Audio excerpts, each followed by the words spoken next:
UK bodybuilding is in crisis. With growing numbers of competitors opting for more accessible fitness-based competitions, and with controversy and discourse within the established federations in the UK, traditional bodybuilding is at risk of being squeezed out. But after 3 years away from the sport, 2 veterans of the UK bodybuilding scene are out to prove they'll do whatever it takes to win a British title. I'm going to have to go Team Tom at this point, but don't tell him that. There's always competition, isn't there? But that makes you want to be better. He's judging, you can see he's still got the passion for it, he still wants to be up there. Come on. Does Daddy get grumpy when he's dieting? I have more titles than Tom. This is not following a diet. This is not getting fit. This is not drugs doing the work. This is whatever it takes. This is prep.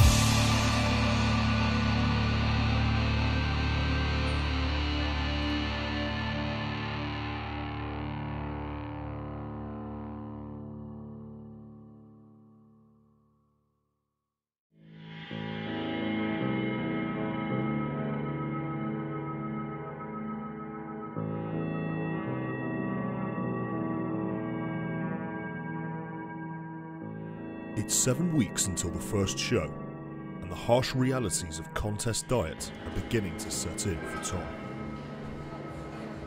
Now it's Friday, 5 days low carbon, and this morning I was just absolutely shattered, and all day I've been not wanting to do anything, just wanting to sit down and do nothing, even going up the stairs.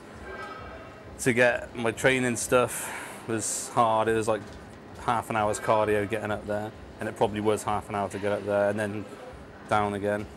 Yeah, it's just been a really difficult week. Yeah, he's grumpy. He is a lot more grumpy, 1000% more grumpy. So, yeah, doesn't like, he don't like dieting really, at all. That's all he moans about, dieting.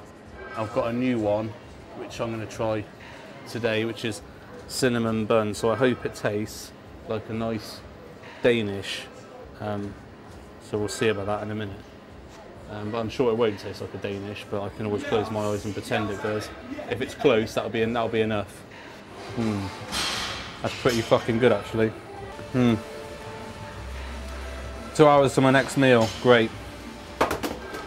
Yeah, it's been difficult. But they're probably not as difficult as Paul. I saw him this week, and he looked pretty shattered as well. We trained together on Wednesday, and there wasn't much chat between us at all.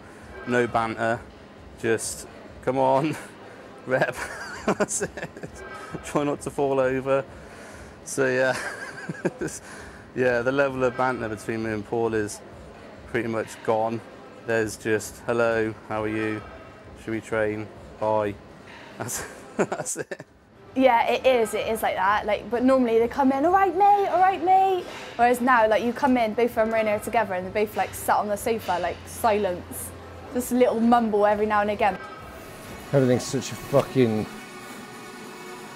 such an effort. Isn't it? Yeah. I was getting down for that. I was going to lie down. Yeah. But there'll be a traffic jam tomorrow, can you imagine that? How'd you sleep, Paul? Well, fucking traffic jam. Can't fucking do you, can't fucking do you. And now all I'll hear for about half an hour. He got my road rage today. And you criticise my driving. Never crash me. No, I don't criticise it. I say you drive like Miss Daisy, you cunt. See? It's a cunt then. See that? It's a cunt. Get that one in. He is a cunt. Yeah, the whole cutting out of carbs thing is no fun. It's no fun, no joy. And yeah, it's torture. I mean, poor Git couldn't even eat his own birthday cake whilst we all sat there and like... And at 3. 3 at Tom's. This cake's really good. Personally, if it would have been me, I'd have nailed the cake anyway. Prep or no prep, birthday or no birthday. Another one? Do you do the rest before your next set? For me, looking at me, always my issue has been with my back, and although I'm very good from the front, I'm not where I need to be with my back. And that's just me looking at myself and being maybe overcritical, but to bring that little bit extra conditioning. I mean, the thing is, it's not just Paul I'm up against at the British. It's, you know, every other bodybuilder in class 4 that's up against me, and you know, some of them are absolutely rock solid. And not that Paul isn't, but everyone, you know, everyone at the British is going to be at the top of their game, and I don't want to have a 90% back and 100% front. I want to be 100% all over.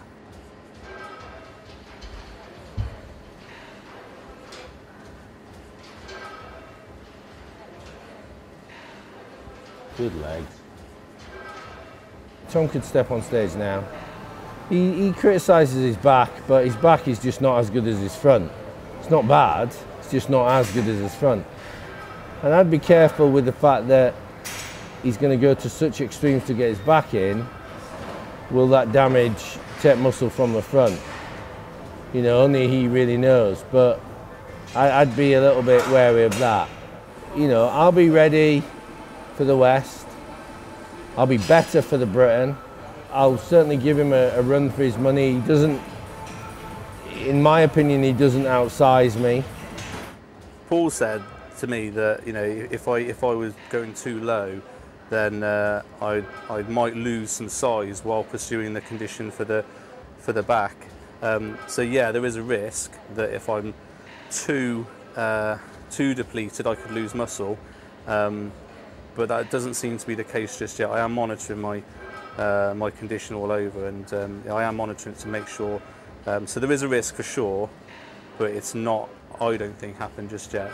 It does have a psychological effect seeing him like this, without a doubt.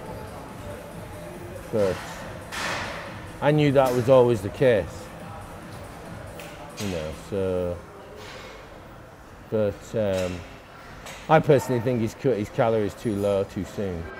What about the news of James Llewellyn? That's unfortunate, that is, because, well, James has beaten me twice on stage, and that was 10 years ago, yeah, I think. Fucking hell. Because I think we were on stage together at the 2005 Britain. 2008. And then 2008, yeah. So it's about 10 years ago. And now, sort of 10 years later, I think I'm a lot better.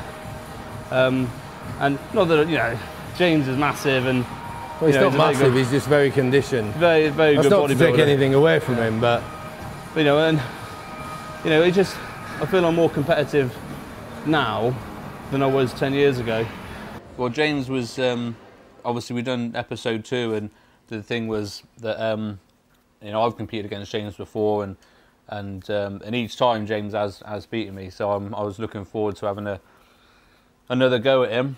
James got told by NABBA that he wasn't eligible to compete, and it's to do with I think when you've been a pro bodybuilder, you have to have a certain amount of time not competing before you can then compete as an amateur, which I think it was a bit maybe it could have been handled better, but I do believe, from what I've been told, because you know, Paul knows more about NABBA than what I do, that there was some confusion about when James's last show was. I was looking forward to actually stepping on stage with him. See, the thing is with this, see, NABBA's getting a bit of a hard time about it, but you know, people have got to understand that it's not just black and white.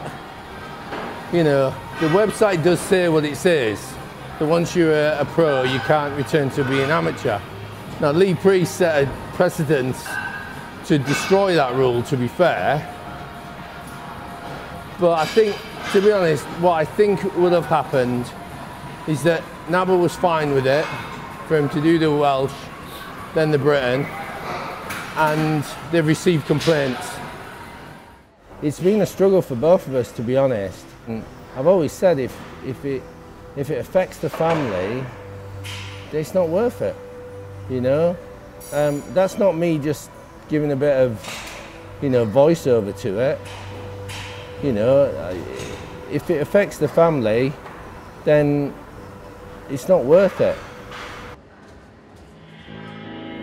He's moody, he's tired, he moans a lot, he's either really, really hungry or he's feeling sick. It's a bit like living with a pregnant woman.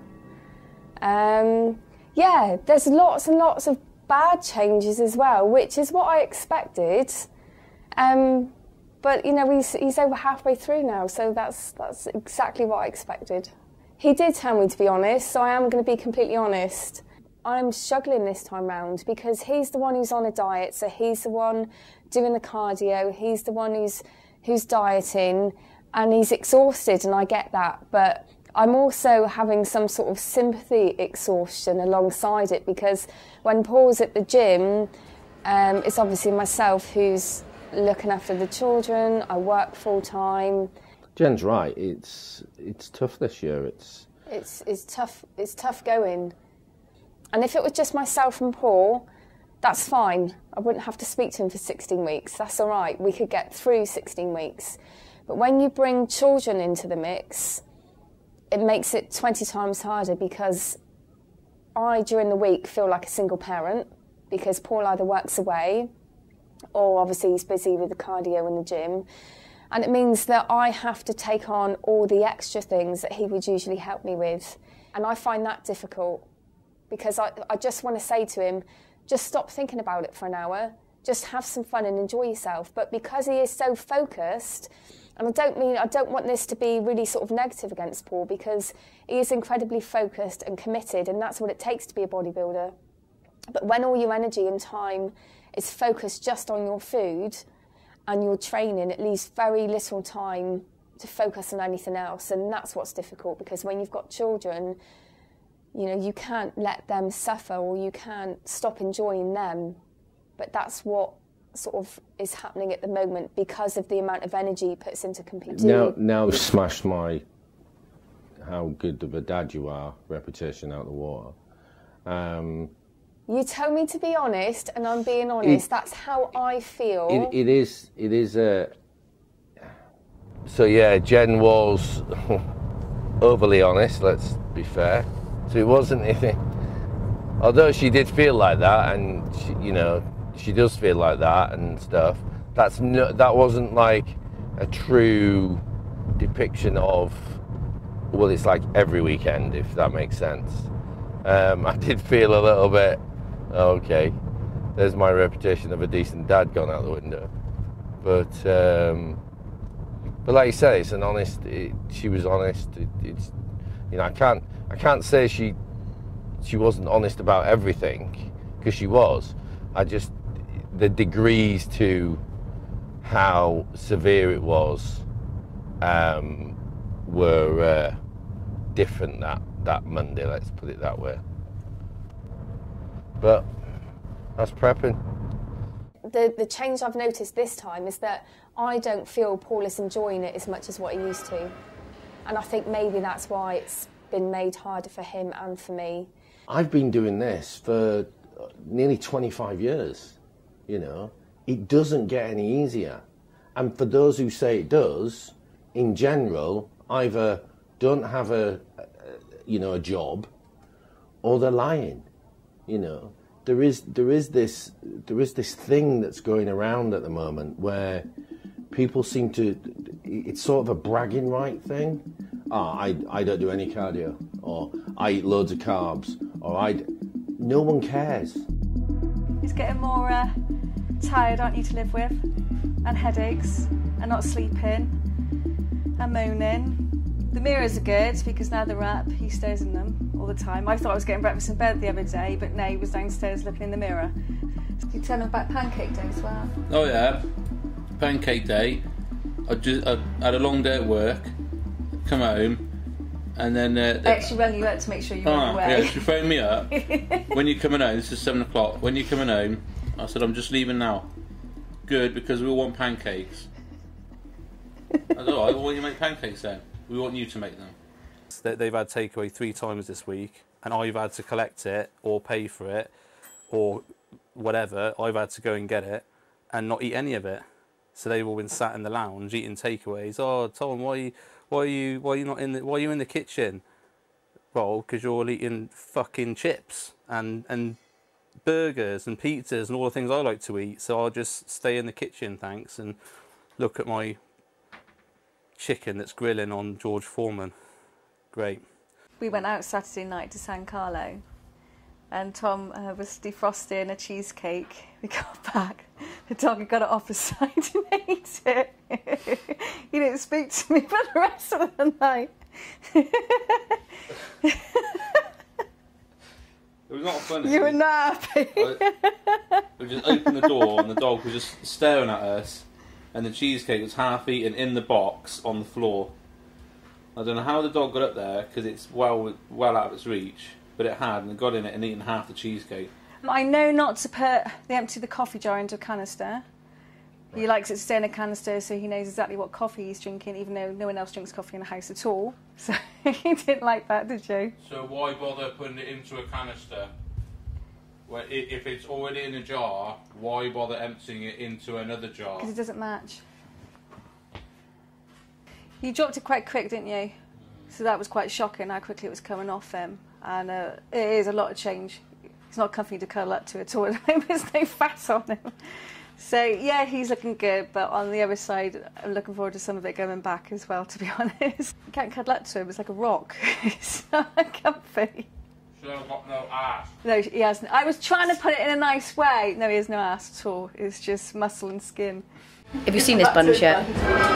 He's always looking in that big mirror there, so we get to see the rear end of him. More often the rear end, we can get to see the front as well. Those buns even have veins in, don't they? Yeah. They're like little pear drops, almost. They remind me of like the tree boars. Really peachy, like really pointy at the top, and then they like go down into like little golf balls. Yeah, little tree boar mints, you know, the little, or the soft mints, that's what they look like. Soft mints? Soft mints. Soft mints on a little point.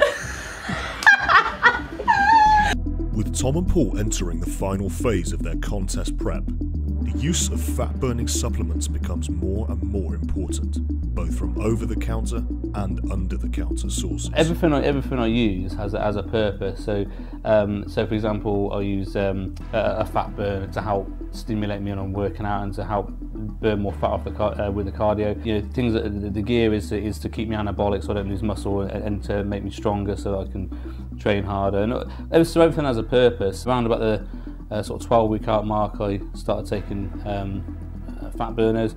And generally at the beginning, I'd take on an over-the-counter fat burner. It's just the name of it, isn't it? You know, fat burner, everyone thinks it's the easy way out. You know, they take a couple of pills, you know, a day, and then they're going to lose weight. But obviously, it's not that easy. It all depends on diet and lifestyle, you know, as well. They play a very important role, but it's how they're introduced. A lot of people will introduce them right at the beginning, all or nothing. The problem with that, you've got nowhere to go then. So are you using an over-the-counter one? I was using that shredder ball for a bit, but now generally I just bang an Effie in. But I don't know if I can say that on camera. About 6 weeks out, I started using a stronger fat burner, which is ephedrine based, and ephedrine is in the same family as speed, but it's not speed, but it's in the same family as that, and a lot of people use ephedrine for a stimulant and a fat burner. So it comes in a capsule, and you just take, this one has got ephedrine, caffeine and aspirin in, which is they're a synergistic combination. So you have the ephedrine as a stimulant, the caffeine as a stimulant as well, and the aspirin thins the blood, allows more fatty acids to be transported in the blood. So in theory they all work together to make everything better. I can't use that. I get a really bad come down from it, so I stay well clear. It really messes me up. So in a prep, over a 16-20 week period, I would use clenbuterol in different formats. For example, I'll use a pill form, I'll use a liquid form, and I also have access to a product called Helios, and Helios is an injectable form of Clen that's mixed with yohimbine HCl. Not to be confused with yohimbine bark or extract. I've had clients who've said, yeah, I've got the Yohimbe, no problem, I'll take that. That's not a problem. And then I found halfway through they're actually taking Yohimbe extract. Yohimbe HCl is what you need. Yohimbe extract will get you a hard-on, you know, which, you know, keeps your missus happy, but it's not very good for standing on stage. The thing is, obviously, people want a quick hit, a magic bullet or pill or whatever else to do something. So you see all these things on the shelf, like, you know, Adios and all that crap, which is, you know, oh yeah, this is a fat burner. It's not a fat burner. They're probably diuretics, which make you lose water, which then make you lose weight, so you think you've lost fat. Anyone can take a stimulant.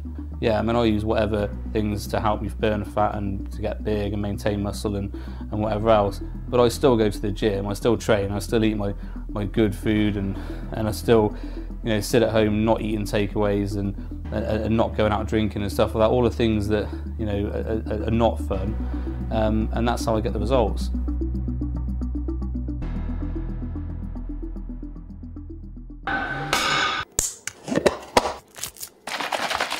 Appointment or for a general query, press 1. For a prescription query, press 2. A referral query, press 3.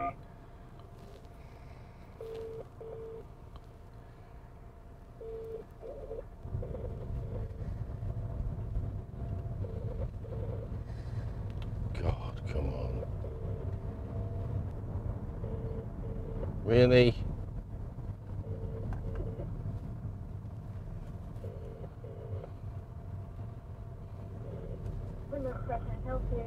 Hi there, I've got an appointment to have a Dexa scan with Penny at 12, but I'm stuck in traffic. It was just a courtesy call just to let her know that I'm on my way. It's just the traffic's really bad at the moment. Okay, what's your name, please? It's Mr. Scarborough. Okay, I'll put a little bit on the screen. Okay, that's fine. Thank you, darling. Okay, Thank you. Bye-bye. Oh, really? Seriously? Stop letting people out. Jesus Christ.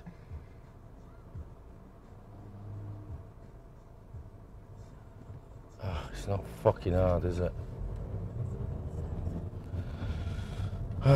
See, prep and driving doesn't mix. We're going to the Concord Medical Centre. We're going to go and get a Dexa scan, which is the most accurate way of telling your body fat.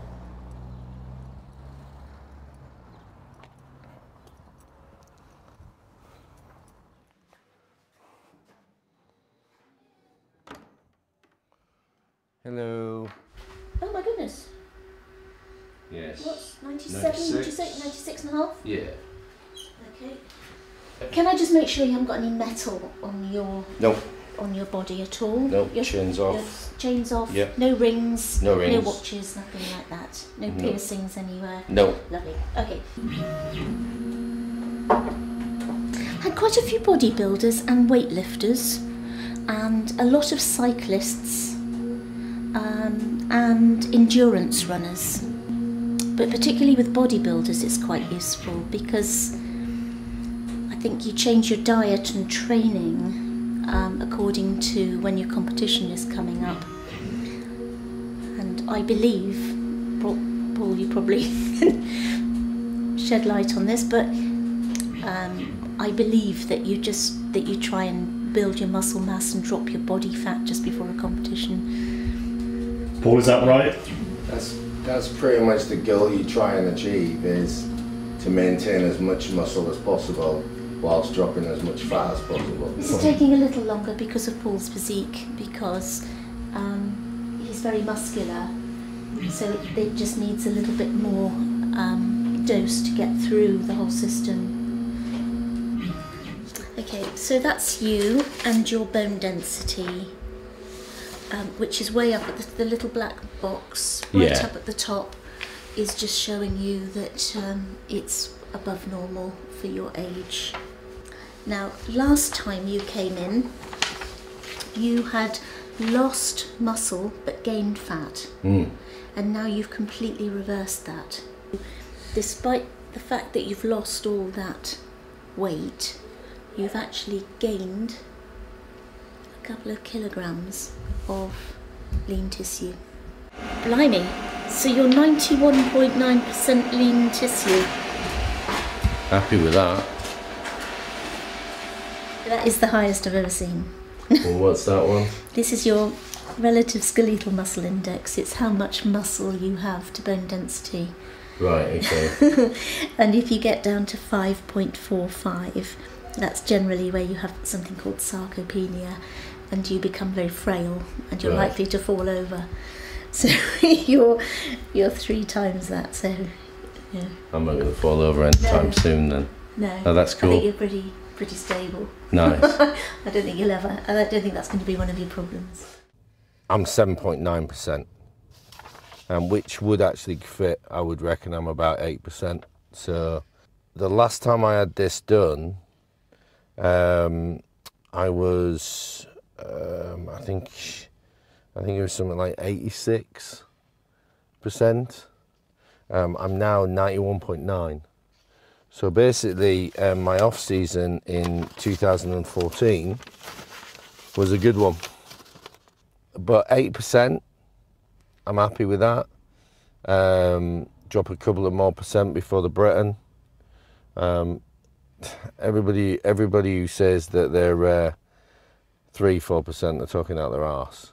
So you know, I reckon 6% on stage at the Britain is a doable thing, and that's extremely lean. I can tell you now there won't be many people under that.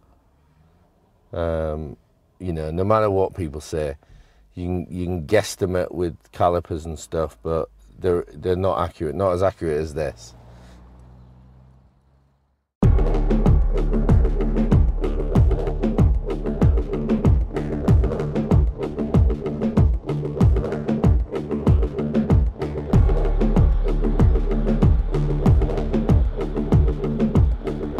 My name is Lindsey Bruce and I am the owner and founder of Elite Performance in Hereford, and I've been running this gym for about 8 years now. I was in the military for a lot of years before I started competitive bodybuilding. I got out in 2005 and then I started my bodybuilding career in 2006. I've competed approximately 20 times. Well, Lindsey, I met, I think it was 2008 or 2009, and we actually competed against each other in Gravesend in Kent. And we were in the overall together, and he beat me for the overall. Tom won the light heavies, I won the middleweights, and then we battled out for the overall. Thankfully, I was the victor that year, but you know, I'm pretty sure if we were to repeat that now, he'd probably hand my ass to me in a plate. I don't know Lindsey as well as Tom. I know him basically through the circuit. I know him from Facebook, I know him from competing. I got a lot of respect for him. He gets in some really good condition. When you get a full-time job, like Paul works around the country a lot, I can't imagine how difficult that must be. I was talking to him earlier and he was saying that he's travelling around, you know, doing 900 miles driving in 3 days and what have you, and that must be tough. You've got to be super prepared at that stage to get done what needs to be done. Look, you climb this, look, you're all written down in blood. Lindsey's been up to Mount Hera, where Moses went to get this workout. It's come down inscribed in the blood of a virgin. Okay. Sacrifice the haggis at the top to get it from the god of games. I'm going to really make them, you know, suffer today. It's about that time now. I think they need to start stepping up the tempo and increasing the volume in sessions and really hammering themselves. So I'm going to make it a nice challenging workout for them. This is the most muscular pose. It's normally the last pose in the mandatory poses. It shows pretty much everything from the front, obviously chest, shoulders, both biceps and triceps, midsection, and then quads, and then the front of the calves. What we're interested in today is the shoulders. From a judge's point of view, you can see 2 of the 3 caps, side and front delt. You can see here what it does. It shows condition with the separation of the delt to arm muscles, and it brings in width. The workout was focused a lot on variation and maximum stimulation, maximum intensity. I'm a big fan of beginning with the rear delts because it's something that if you speak to most people in the gym, bodybuilders or just recreational trainers, a lot of the time people tend to start with the front delts. A big habit is people start with front press. Now, I think put your energy into the parts that are potentially going to be weaker, especially when going on stage. And the rear deltoids is something that people just tend to lack and not know how to hit more than anything. It comes down to poor training knowledge more than anything. So for heavy pendulum swings, I got the guys to lay on the bench, and then I got them to retract their scapula, which just do that a bit, Tom. So you retract the scapula, you get the body in the right posture, keep your head in line with the delts, and then you do the pendulum swing, and it gets everything set in that position it needs to for the full contraction. 2. Yep, drop. 1. 3 more. We then moved on to barbell upright rows. When working with the upright rows, you're working a few muscles actually. You're working the upper traps, you're working the lateral head and the rear head of the deltoids. I've got the guys to bring it up in front of them rather than against the body. If you bring it up in front, it tends to keep, and you can keep the elbows back and retract at the same time. Then you can really focus on the whole upper back and rear deltoid area. Up. Come on. 2. Up. 3. Yeah. Last bit. Come on, last point. Again. Yeah. 2 more. Yeah. Nice. After that, we're on to the giant set. Giant sets are just there to provide maximum stimulation to get as much blood volume in there as possible, as well as variation. So variation is key to physique development, as we know. And as you saw, that was about 6 exercises in combination, and it really did the trick, I feel.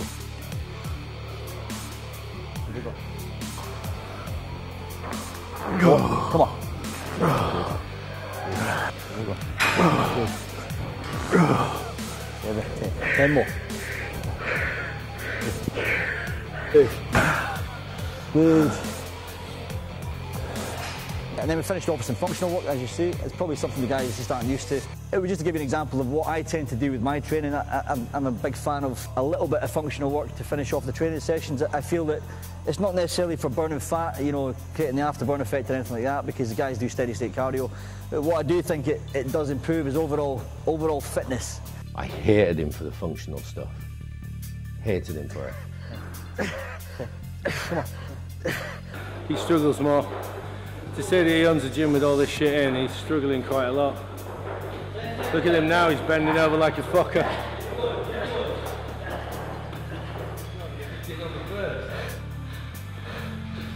It's not actually that hard, I'm just empathising with Paul so he feels better. I'll get up to some press-ups in a minute.